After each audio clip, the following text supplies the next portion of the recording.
Doctor Shankar Ghosh जी, श्री हर्षवर्धन श्रृंगला जी, श्री प्रवीण अग्रवाल जी, प्रदेश सचिव मोहन शर्मा जी, श्री अरुण मंडल जी, रदीन्द्र बोस जी, श्री संजीव लामा जी, और आज इस संभाग से आए हुए भारतीय जनता पार्टी के मालिक ऐसे मेरे सभी कार्यकर्ताओं को मेरा प्रणाम, राम राम। भाइयों बहनों, आप सभी जानते हैं कि अभी बंगाल में सार्वजनिक सभा करने के लिए हाईकोर्ट का मनाही है।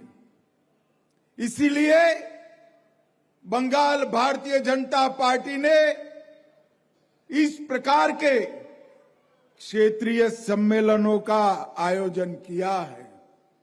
अभी सभी मंच से दोनों हमारे वक्ता कह रहे थे कि अगली सरकार भाजपा सरकार। अब इसका एक निशानी ऐसा है कि तृणमूल कांग्रेस की जितनी सभा होती है इतना हमारा कार्यकर्ता सम्मेलन आज दिखाई पड़ रहा है। यही बताता है कि ममता दीदी का जाने का समय आ गया है।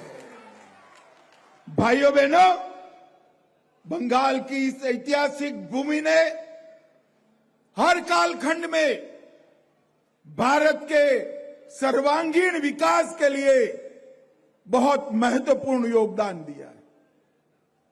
मगर करीब करीब 4.5 दशक से बंगाल पिछड़ता गया। पहले कम्युनिस्ट पार्टी, इन्होंने बंगाल को पीछे ला जाने में कोई कसर नहीं छोड़ी। और फिर ममता जी आई, उन्होंने मां माटी मानुष का नारा दिया। और आज मैं विश्वास के साथ कह सकता हूं, ममता दीदी, आपसे तो वो कम्युनिस्ट अच्छे थे, आपने तो पूरा बंटाधार कर दिया। पूरे प्रदेश में गोरखाओं को बंगाली के साथ लड़ाया,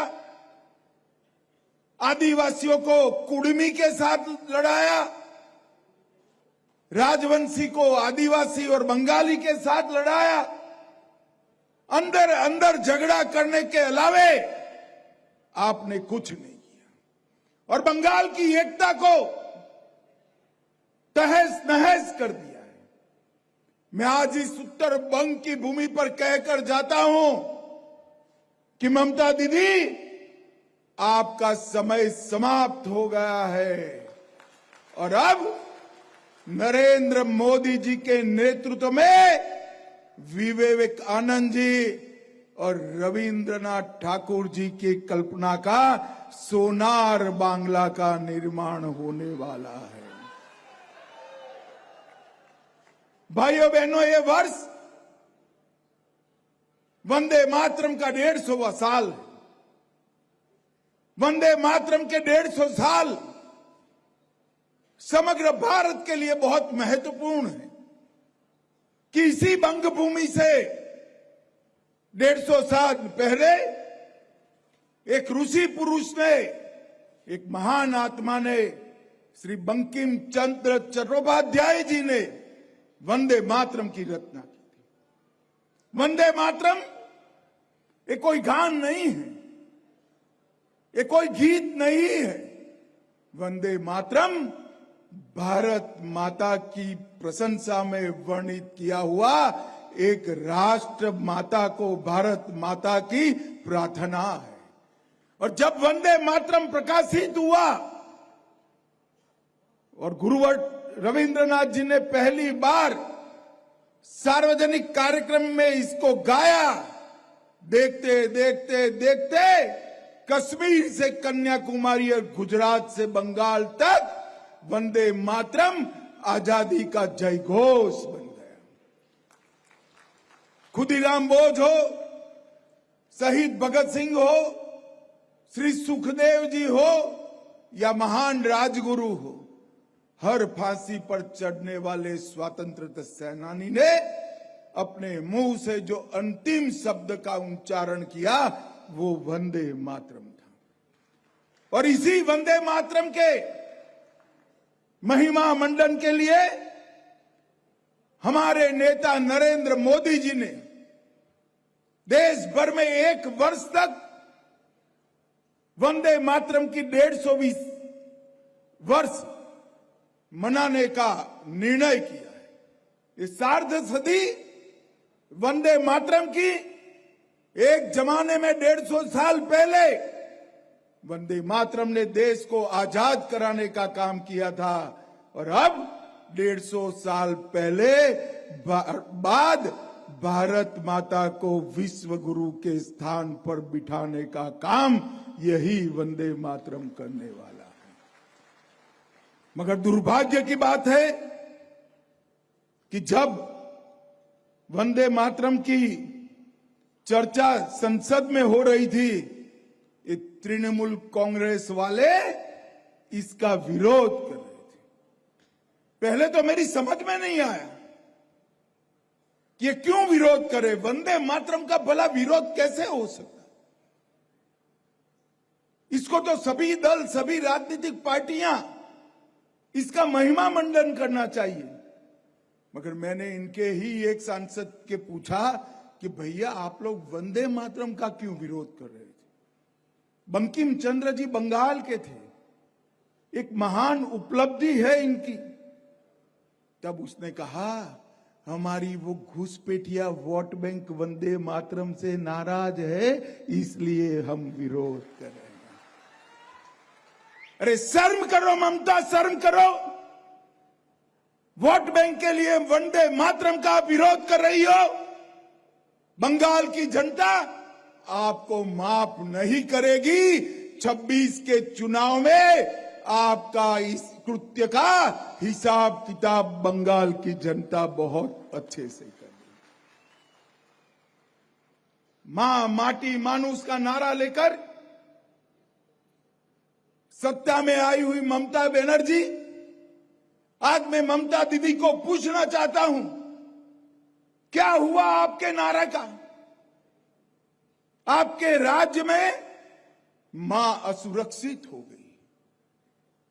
बंगाल की बेटियां, माताएं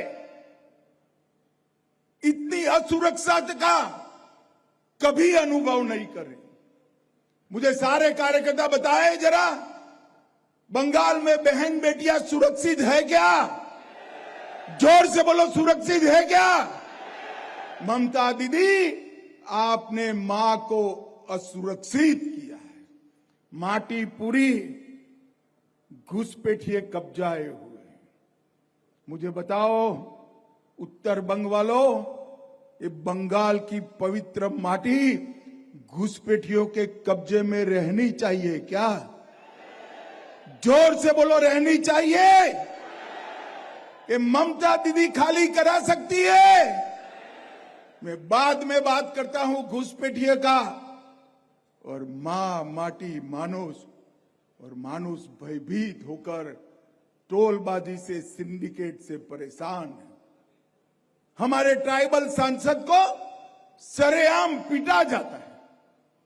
गोरखा भाइयों पर सैकड़ों सैकड़ों केस दर्ज कर उनके साथ चर्चा करने की जगह उनको परेशान किया जाता है। कोच राजवंशी हो, कुड़मी हो, आदिवासी हो, बिहार के बासिंदे हो, या गोरखा भाई हो या बंगाली हो, ममता दीदी आपके राज्य में मानुष भी सुरक्षित नहीं है, भयभीत। मित्रों, आज मैं अपील करने आया हूं। आप मुझे बताओ, 26 के चुनाव में ममता को हटाना है या नहीं हटाना है? अरे हटाना नहीं है, तृणमूल कांग्रेस की सरकार को मूल समेत उखाड़कर फेंक देना है। पूरे बंगाल को तहस नहस कर दिया। मैं आज आपको कहकर जाता हूं, माताओं, भाइयों, बहनों, 2026 का वर्ष बंगाल के लिए परिवर्तन का वर्ष साबित होने वाला है। परिवर्तन का वर्ष। और मित्रों, मैं आपको बताता हूं कि हमने ये सब जगह कर दिखा है। 2013 में त्रिपुरा में कम्युनिस्टों की सरकार थी, हमें 0.5% वोट मिला था।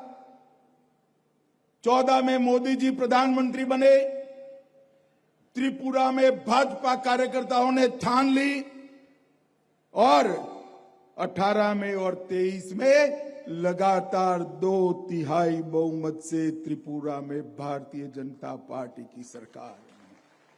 2011 में भाजपा असम में टॉप 3 में भी नहीं थी, सिर्फ 3 एमएलए थे।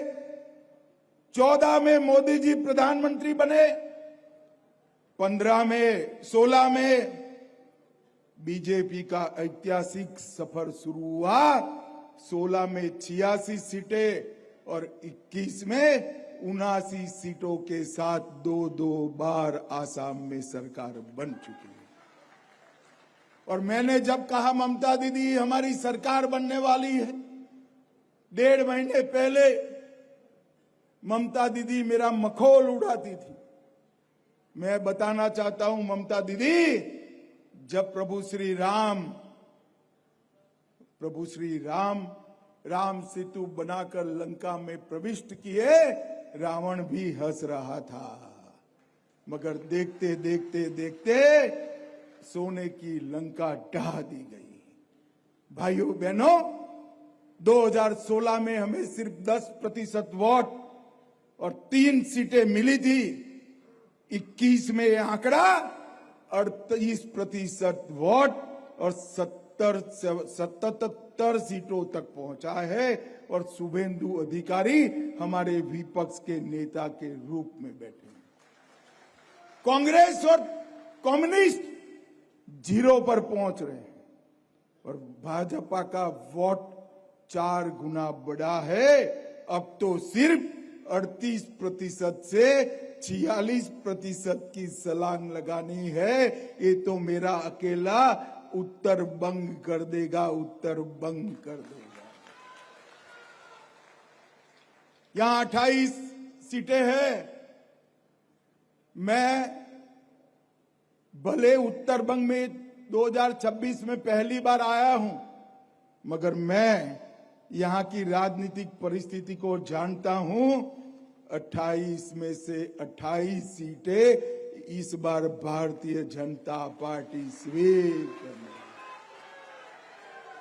शुभेंदु दा अभी मुझे विमान में 1-2 सीटों का तकलीफ है ऐसा कहते थे। मैंने कहा वो सीटें भी इस बार कमल फूल जीतने वाला है, आप चिंता मत करो। भाइयों और बहनों, हमारा लक्ष्य होना चाहिए सभी की सभी सीटों को एक बार स्वीप कर देना। और ये हमने कर बताया है। 24 के चुनाव में मोदी जी ने हैट्रिक लगाकर तीसरी बार प्रधानमंत्री बने हैं, तीसरी बार प्रधानमंत्री। ओडिशा में पहली बार बीजेपी की सरकार बनी। हरियाणा में हमने हैट्रिक लगाया।